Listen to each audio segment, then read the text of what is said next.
I'm Rob Tiongson. I'm Parker Kligerman. And I did it right. You did it right. Thanks. And you did it right because it's the Podium Finishes Hot Seat segment here at Circuit of the Americas. And it's always fun to have Parker in the hot seat because we prefer to do it in person than in Zoom, because in the places in Zoom, I'm like wondering, where the heck is this amazing paradise that you're in? I don't know if it was paradise, but yeah, at times we've done it outdoors. That one time, I remember that. That was just unfortunate timing on my end in terms of being outdoors, but it worked out, although it was a little windy. But yeah, always good to see you guys. Thanks for taking the time to talk to me. It's a pleasure for sure, and I love the fact that you guys have been really competitive so far this year.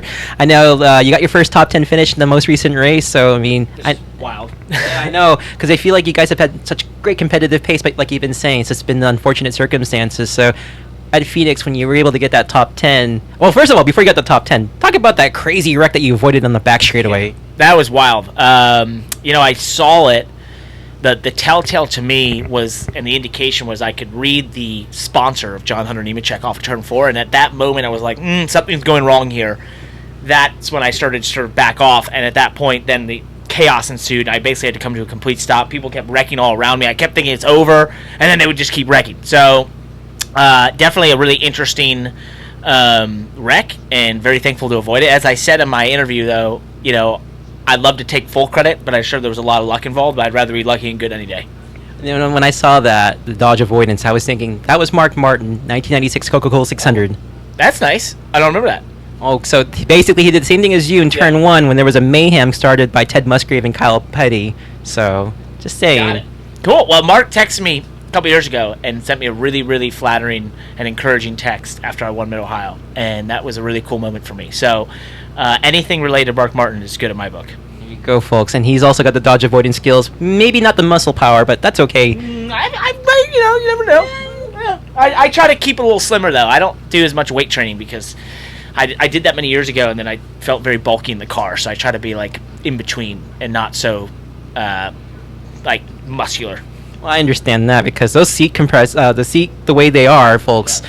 They are not like your Ford Explorer or your Ford pickup truck. These are really they're molded. Yeah, they're molded to you. It's very tight quarters, and I didn't like that feel. So I feel best when I'm a little bit slimmer, a little bit looser, I guess, in that respect, and not so muscular and built up. Anyway, that was a very random direction for this. That's okay. We do things random, and that's the way we do things. Also, that this is going to be on our podcast, but you also have a really successful podcast called The Money Lap, and you guys got picked up, I believe, by Racing America, which that had to be a really awesome victory for you guys. Yeah, so it's on their Fast channel, which is sort of that 24/7 streaming channel they have. That's, I think, in it's on Roku and Samsung TVs and that sort of thing. So that's cool. We're not a Racing America podcast by any means or anything like that, but it's cool that they get, they basically got the replay rights, which was nice and flattering for us. But yeah, still this, focus for us is building Money Lap into a place where people come for the podcast, our social content, and of course the newsletter as well that we have going. So it's been nice. It's been growing well. The podcast is funny. It's like it has a consistent growth. It's not enough growth in my opinion, but it's getting there. And we have spurts of where it gets a big amount of growth and it sort of sustains that, which is nice. And we get a lot of great feedback from people. But it's a long-term game. For me, when we started this podcast, I said to Landon, I was like, look, I'm going in this mentally saying we're going to do this for the next 10 years. Whether there's one listener or a million listeners, we got to enter this like we're going to do it for 10 years. So that's my commitment level to this sort of thing, to talk about all motorsports, and I hope that it grows into somewhere where it's got 1 million listeners on every episode. And, you never know. I think it's going to get there because you guys are really genuine with your interactions, and I just love one of the most distinctive things that you guys talk about, of course, is track limits. And here we are at Circuit of the Americas, and unfortunately, that's going to probably be a topic of contention, when you say. Not really. The way NASCAR does it is just the S's, and I agree with that. It's so easy to shortcut there and look ridiculous. And my opinion on track limits has always been that shortcutting is probably, it should not be allowed. That's not the intention of the race course. But on the exit of corners, I have no problem with it, and you will see it as I'm watching truck practice right now behind our cameraman. I'm seeing, the trucks use all the racetrack, and that area they pave. To me, that's racetrack. If you want to pave it, then it's racetrack. And so I vehemently oppose the FIA's rulings on track limits because I just think it's a fix for something that's not a problem. And I think it goes against the very nature of what race car drivers are meant to do, what race teams are meant to do, and the very nature of the whole racing thing that we started over 125 years ago, which was to maximize the speed on a given course and its layout. And if it's usable space, which 40 years ago would have meant grass, if you could use it and go faster, they let you.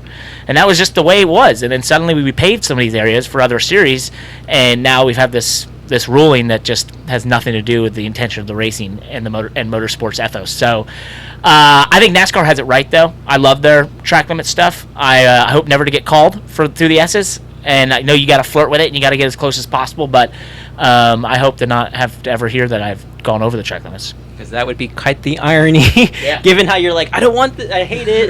And but I agree with these ones. The cutting ones, to me, make sense. It's the outside of a corner, to me, that just it grinds my gears, because it's creating lines and boundaries in a sport that's never had lines and boundaries and shouldn't. And I know super speedway racing, they say, oh, there's a line. That's a safety thing, and then you can go both ways. But I don't even think if you really need it at super speedways anymore, to be honest. I don't think that's the real intention, and the history of the sport is against that sort of thing. Yeah, we don't need to have Mario Kart situations where every track's like Rainbow Road and you fall off the cliff. Yeah, that would be terrible. I don't want to fall off a cliff. That'd be scary. That'd be really scary. Yeah. We won't have that happen, but we're here at a road course, which I know everyone always says when they get to a road course, oh, it's Parker Kligerman time. Look at this is where he's going to be really good. Walk me through COTA, because I want to hear from your perspective what it takes to attack this track. So this racetrack is about maximizing braking at the end of the long straightaways. It's then using all the available surface. So that once again, track limits comes into play. It's really important that you use and maximize all of the surface area of the racetrack.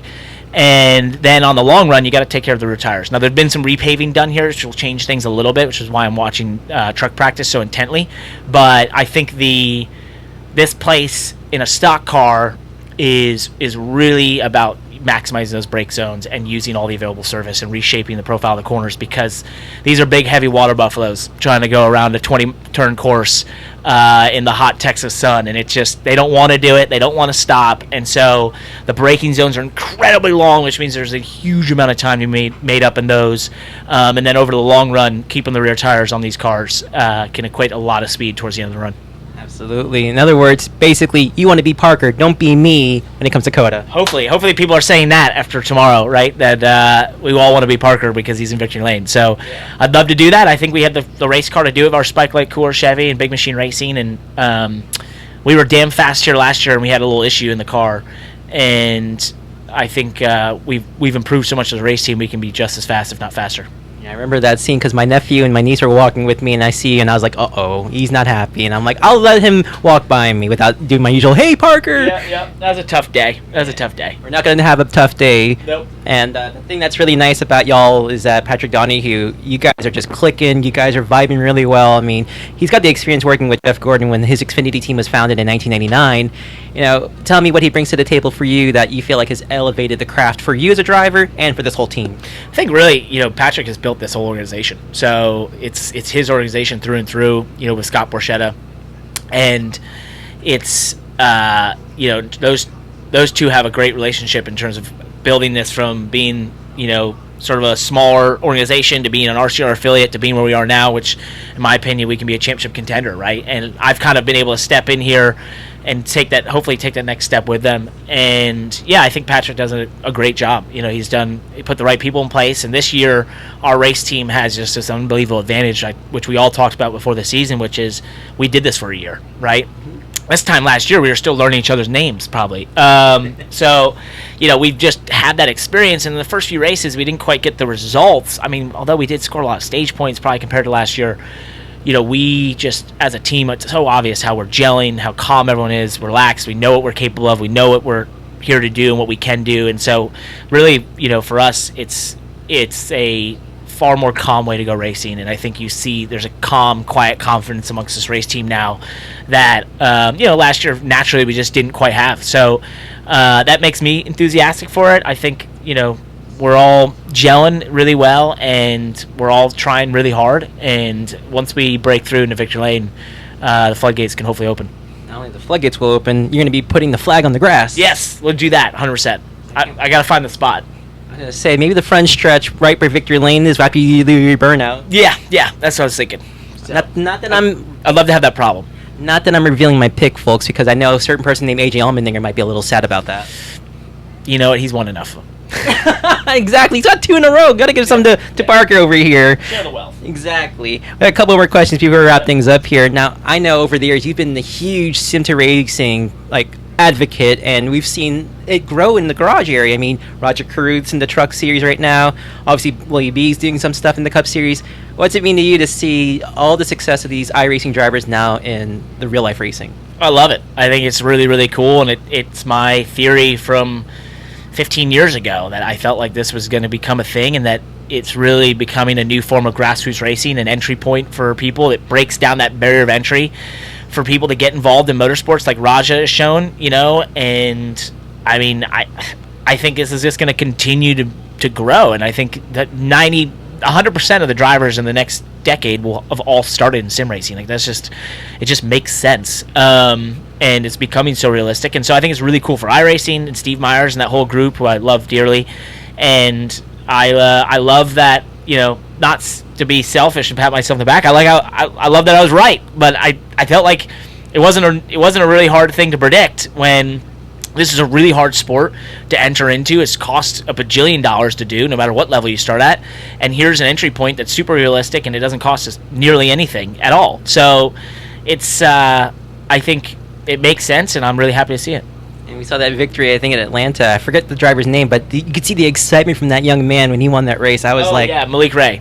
Yes. I was like, oh my goodness. And it mirrored almost the real-life finish for the Cup Series. Yeah, it did, actually, for all ways. That's actually pretty funny. Well done. Yeah, I didn't think about that. But, yeah, Malik's an interesting character, and iRacing, I've raced against him for years. Raja, I used to race against him for years in the same league and whatever. And so I love seeing it, though. I love seeing them get the opportunities and to see that connection to sim racing, because I just think it makes sense, and it's only going to continue to get stronger. Absolutely. Now, I know you're going to get ready for Xfinity practice and qualifying here in a little bit, so before we wrap things up here, I just want to know, what's one of your bucket list goals from an athlete standpoint that you wish to accomplish, non-racing related, when you get the chance to do that? What do you mean? Do you want to run like a marathon like Matt Kenseth? Oh, God, no. I'd rather be shot in the foot, to be honest. I like running. I just don't want to run a marathon ever. I don't want to do a triathlon. I have no interest in that sort of level of physical exertion. And I like driving race cars in terms of physical exertion. So that sounds dreadful to me. But a lot of respect for the people that do it, but not my thing whatsoever. Something I'd want to accomplish, I'd love to go I know this is still racing, but endurance racing. I have a huge desire to one day go endurance racing. I don't care about doing it now or, age-wise. I always have made a joke that every pro race car driver's dream should be to get rich and go sports car racing. So I'd love to be the gentleman driver one day, 50 years old, and be the gentleman that's like, yeah, I'll do an hour or two and I'll get out and we'll go win a Rolex. But that's kind of joking, but I think I'd be hopefully more competitive than that. But I love endurance racing. I think it's such a cool form of motorsports, for me, before I'd say I got to go do that at some point. It's got to happen, and I don't know when or how or where, but I think it's just such an awesome part of the sport, and it's growing like wild right now. And if you go to an endurance race, I said to my girlfriend the other day watching the Sebring 12 hour, I just said all those drivers, especially at the GTP level, are just badass. The way they travel around the world and they race into the night against all these classes, and the tracks are beat up, and it's just gritty, but it's cool at the same time. And I think it's a really cool form of racing. I agree with that, and I can say sports car racing is a highly underrated, criminally underrated racing series. I don't know if it's underrated. I think, it's naturally going to have a glass ceiling in terms of being more about the cars, less about the participants, and obviously it's funded heavily by, gentleman drivers and then obviously manufacturers. So it's really kind of, it's not a consumer-based sort of focused thing. It's outside of manufacturers obviously promoting the cars. So I think it kind of have its place, but because of that, I think it has a grittiness to it. It's not commercialized in the sense of sponsorships and that sort of thing. It's a little bit more raw, and I think that's why it's cool. So basically, Indie Rock is sports car racing. Yeah, that's a good point. Yeah, and NASCAR is more of which is hilarious because it takes really wealthy people to do it, but I guess that's all racing. So Exactly. Now, do you have anything else you want to say to the fans before as we wrap up the interview?